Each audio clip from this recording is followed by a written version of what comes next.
Dealing with the relentless Excel SharePoint uploading loop error can halt your productivity completely. I personally encountered this exact problem and spent a lot of time testing various solutions until I found multiple reliable ways to get things working again. I am going to walk you through the real reasons these solutions fix your file synchronization.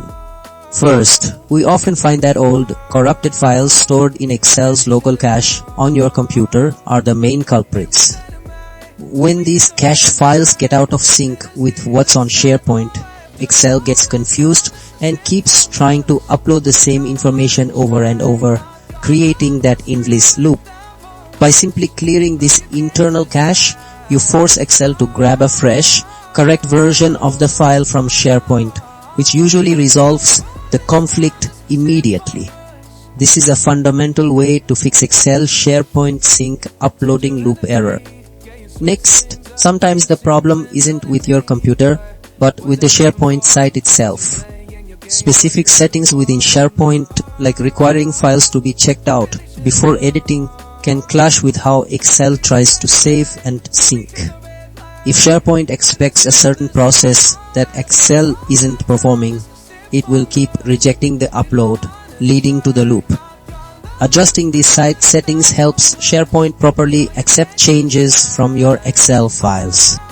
Another common reason for this frustrating error lies within the Microsoft Office installation on your PC.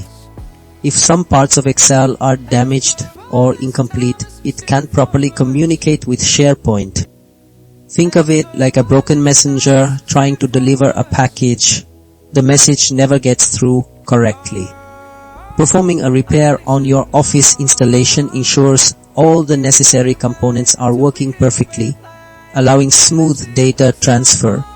Finally, since OneDrive is often the underlying engine that handles file synchronization between your computer and SharePoint, issues with OneDrive can directly cause the uploading loop. If OneDrive's sync process gets stuck or its connection gets confused, it won't correctly report back to SharePoint that your file has been updated. Resetting OneDrive sync client is like giving it a fresh start, clearing any old problematic connections and letting it rebuild a clean, stable link to your SharePoint files.